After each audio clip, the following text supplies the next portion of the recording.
საზოგადოების რაღაც ნაწილმა ალბათ მაინც დაიჯერა, რომ კომისიის მუშაობის შედეგი იქნებოდა ფასების შემცირება, თუმცა სამ თვეში გამოგვიცხადეს, რომ თურმე არ ყოფილა საქართველოში პროდუქტი ძვირი, პირიქით მათ შორის პრემიერის მიერ ნათქვამ ნახსენებ ქვეყნებშიც, საფრანგეთში და გერმანიაშიც უფრო ძვირია თურმე პროდუქტები, ვიდრე საქართველოში. ერთადერთი რაც ხელისუფლებამ გააკეთა, იყო შექმნა სპეციალური საინფორმაციო პორტალი, რომლითაც და რა იყო ხა პორტალის მთელი არსი, ამ პორტალზე განთავსდებოდა მსხვილი ქსელური მარკეტებს რა ფასდაკრებებიც ეკნებოდათ რიგი დასახელების პროდუქტებზე და მოგეხსენებათ ფასდაკრებები მსხვილ, ასე ვთქვათ, მონოპოლისტებს, სუპერმარკეტებს, ქსელურ მარკეტებს ისედაც ჰქონდათ და ხელისუფლებამ ერთადერთი გააკეთა სპეციალური პორტალი, სადაც ჩვენ შეგვიძლია შევიდეთ და ვნახოთ, რომელ მარკეტში, რომელი დასახელების პროდუქციაზე რა ფასდაკრება არის და რამდენი პროცენტით და აი ეს პორტალი შექმნა შემოგთავაზეს როგორც დიდი შედეგი და როგორც ასე ვთქვათ ამ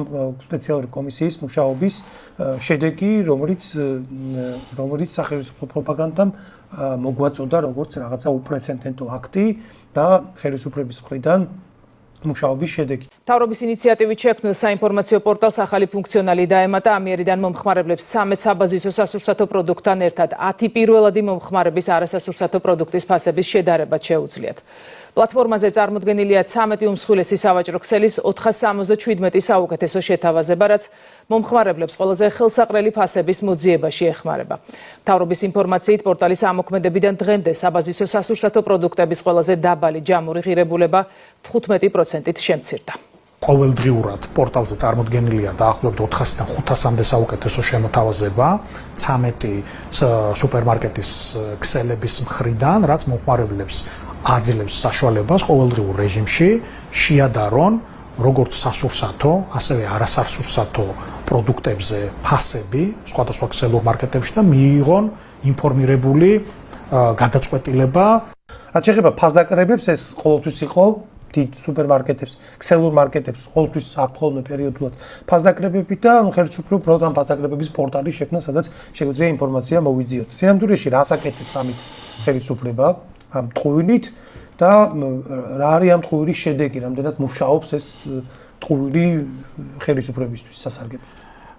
ძალიან საინტერესო შედეგამდე მივიდა მთავრობა, იმიტომ რომ ეხა ჩვენ ცხოვრობთ საინფორმაციო ეპოქაში. ანუ ყოველდღიურად ჩვეულებრივ რიგით ადამიანს მიეწოდება ნიაღვარი ინფორმაციის. შესაბამისად, რაც ადრე ხდებოდა, ნახევარი წლის წინ, ან 1 წლის წინ, აი ამ საინფორმაციო ნიაღვარში ხშირად იკარგება ხოლმე და ხანდახან მეც ვისი პროფესიაც არის ეს საინფორმაციო საკითხების კარგად ფლობა და დამახსოვრება, მეც ხანდახან დამავიწყდება ხოლმე რაღაცეები და არა და მოდი გავიხსენოთ და ქრონოლოგიურად მივყვეთ კონკრეტულად ამ кейსს. დაახლოებით 1 წლის წინ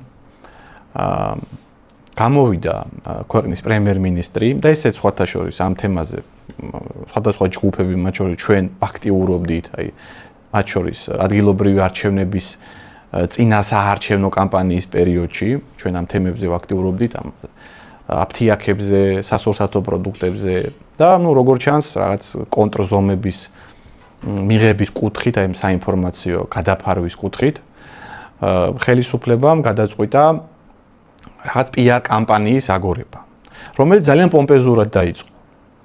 აი გავიხსენოთ რა ქრონოლოგიურად რა ხდებოდა. გამოვიდა ირაკლი კობახიძე, რომელმაც თქვა, რომ ქვეყანაში არის ძალიან ძვირი ფასები პროდუქტებზე და იმაზე ძვირია, ვიდრე წამყვან ევროპულ სახელმწიფოებში. კი, ამას ღიად საუბრობდა ტელეიმედის თავის პროპაგანდისტულ საშუალებებში, სამთავრობო სხდომებზე და შემდეგ.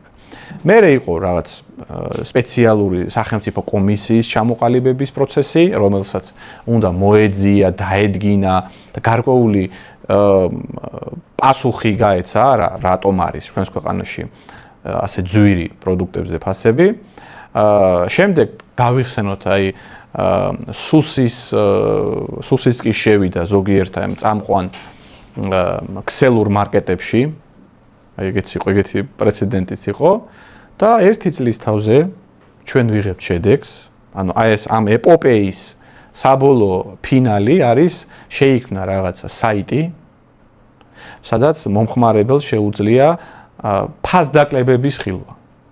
რაც რომელიც ისედაც არსებობს, ანუ ფასდაკლებებს ყოველთვის ყველა ქსელური მარკეტი ისედაც აკეთებს. აი, რო შეხვალ მაგალითად მაღაზიებში, ამ დიდ მაღაზიებში, აი პირველ შესასვლელთან ცალკე სტენდებსაც კი აწყობენ, სადაც სხვა ფერი დაწერია, რომ ადამიანმა ნახოს, რომ ეს ისედაც ყველა მაგ ქსელურ მარკეტს საკუთარი საიტი აქვს, სადაც შენ შეგეძლია ფასდაკლებების ხილვა. რომ გააკეთეს, რომ ერთად მოუყარის.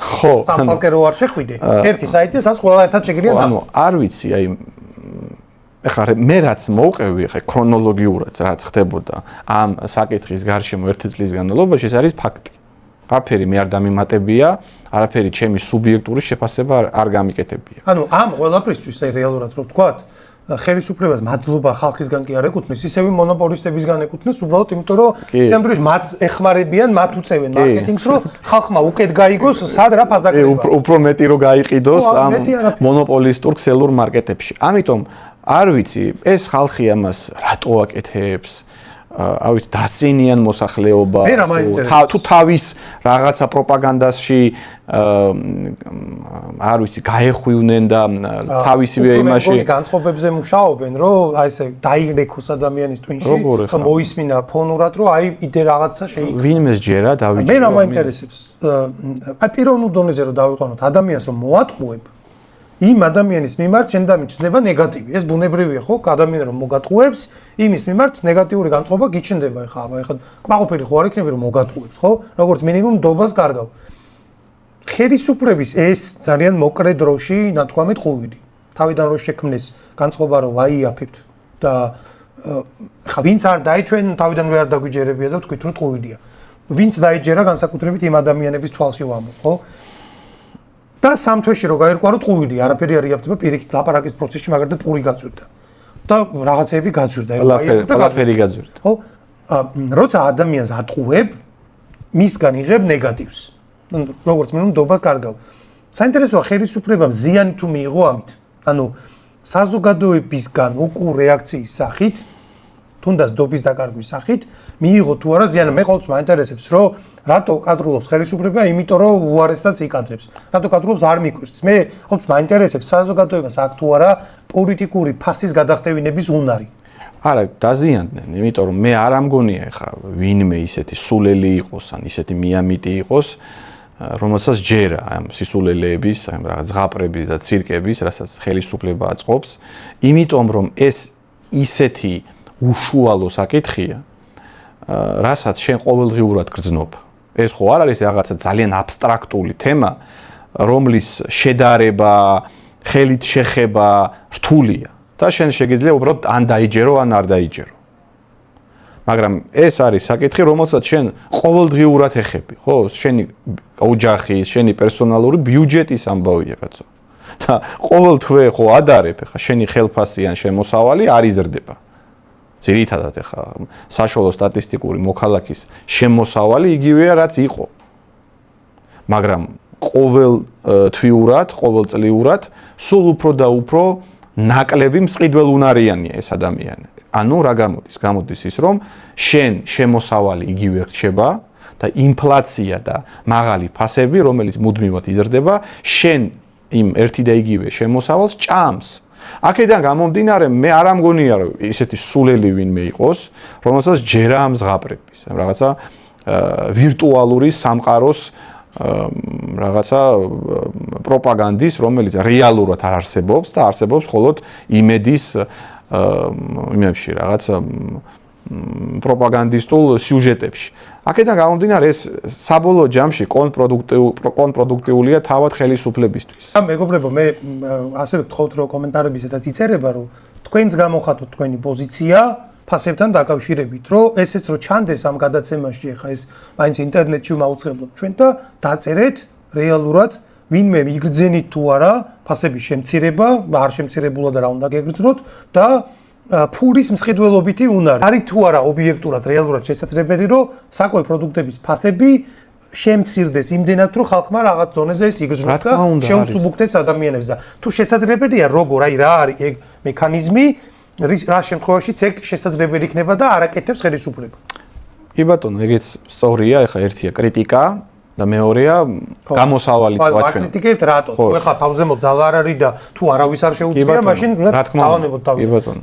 კრიტიკას იმსახურებს, მაშინ როცა არის ამის შესაძლებლობა. როცა არსებობს გამოსავალი. აი, მოდი ასე დავიწყოთ. ლოგიკით დავიწყოთ და მე უკვე კონკრეტულად და დეტალურად ვისაუბროთ. ლოგიკურად არსებობენ სახელმწიფოები, სადაც იმაზე იაფია პროდუქტებზე ფასები ვიდრე საქართველოში. ფაქტია, ხო? ესე იგი შესაძლებელი ყოფილა. მოდი ახლა ჩაუღრმავდეთ უფრო დეტალურად რა მექანიზმებს და რა პოლიტიკას ატარებენ ის სახელმწიფოები, სადაც იაფია სასურსათო პროდუქტი. პირველი, ეს არის ადგილობრივი ავტონომიური წარმოება. ჩვენთან რატომ არის ყველაფერი ძვირი? იმიტომ რომ იმპორტირებულია. ჩვენ არაფერს არ ვაწარმოებთ. ასანთის ღილაკი რო ასანთის ღილაკია, ისიც კი შემოგვაქვს სხვა სახელმწიფოებიდან. თუ ვაწარმოებთ, აი რაღაც სიტყვაზე მაგალითად ავიღოთ ბოსტნეული, ხო? ან რაღაც სიტყვაზე ელემენტარული კიტრი პამიდორი, ხო? სეზონურად არის ხოლმე, ხო? აი რაღაც ზაფხულის რაღაც პერიოდი, აი მაგალითად საზამთრო ავიღოთ, ხო? რაღაცა ეხა შემოდის ქართული საზამთრო ბაზარზე. და ნებისმიერი დასახელების პროდუქცია, რაღაც ძალიან მცირე ნაწილის გარდა, ყველაფერი არის საზღვარგარეთიდან შემოსული. ყურე, ჩვენ რა თქმა უნდა გვაქვს ჯერ კიდევ შემორჩენილი რაღაცა ასპექტები, სადაც ადგილობრივი წარმოებაა, ძირითადად სოფლის მეურნეობის პროდუქციაზე საუბარი, თუმცა ეს არის აი ძალიან პრიმიტიული და ძალიან მცირე მასშტაბით. თანამედროვე ტექნოლოგიებს ჩამორჩენილი არა, ძირითადად ამას აკეთებენ ფერმერები და გლეხები ძალიან ჩამორჩენილი ტექნოლოგიური ხერხებით. რაც ფაქტიკურად არის შუა საუკუნე. კი, მე-20 საუკუნეში როგორც აკეთებდნენ, თუმცა ეგეც ახლა მე-20 საუკუნეში საბჭოთა კავშირის დროს ტექნიკა იყო და აი საბჭოთა კავშირის დროს რა ტექნიკაც შემოვიდა, ეგეც არ არის, ეგეც არ არის. ინდივიდ მაშინ იყო გარკვეული კოლექტიური ინდუსტრიული მეურნეობები და ეს ყველაფერი ხდებოდა სახელმწიფო ჩარევით და საკმაოდ ორგანიზებულად. არა, ეხლა ეს ყველაფერი კეთდება ინდივიდუალურ დონეზე. შეიძლება რაღაც მსხვილი რაღაც ფერმერი იყოს, ისიც ძალიან ცუდ დღეშია. ანუ არანაირი სახელმწიფო პოლიტიკა არ არსებობს ამ მიმართულებით. საქართველოს როგორც ასეთი წარმოება არ გააჩნია. აი რო შეხვიდე საქართველოს საქსტატის ოფიციალურ საიტზე, სადაც მაგალითად იმპორტ-ექსპორტის მონაცემებია ასახული, მათ შორის კარგად არის ჩაშლილი რას ვყიდით, რა ქვეყნებში გაგვაქვს და რას ვყიდულობთ, რომელი ქვეყნებიდან, აი რომ ნახოთ, რას ვაწარმოებთ ჩვენ. აი რით არსებობს ეს ქვეყანა. აი ექსპორტის სახით. ჩვენი ექსპორტი გამოიყურება შემდეგნაირად. მანქანების რეექსპორტი, რომელსაც ახლა ასევე გუდავენ ხალხი მაგით არსებობდა, ხო? მაგის ხელში ჩაგდების პროცესიც მიდის. ახლა რომ ერთეულებმა ეს ბიზნესი მთლიანად ჯიბეს ჩაიდონ, მონოპოლია მოახდინონ. პრობლემა არის მონოპოლისტების არსებობა და შესაბამისად კონკურენციის დაყვანა მინიმუმამდე. ეს ერთი მანქანების რეექსპორტი, წიაღისეულის, ისიც კონკრეტული წიაღისეულის ეს მაგალითად მარგანეცის რაც იშვიათია, ერთადერთი რამოდენიმე რეგიონია, სადაც ანუ დიდად საქართველოს არ არის წიაღისეულით მდიდარი და იმების ღვინის და ალკოჰოლური სასმელების ექსპორტი. თუმცა იქაც ძალიან გაართულებს უკვე ამ მეღვინეობასაც ისე წარმოიდგინეთ, მთელი ჩვენი ქვეყანა რასაც ყიდის საზღვარგარეთ, ეს არის მანქანების რეექსპორტი, ეგეც ჩაკლეს, ახლა მაგასაც გუდავენ, მარგანეცი რომელიც გაყიდულია და 19 საუკუნის მონეტი. ვართ ახლა ჭიათურაში რა დღეში ჩააგდეს მაღაროელები და დღემდე რო ციხეში ყავთ ეს ბიჭები და კაციშვილი რო აღარ ახსენებს უკვე მაგას, ხო?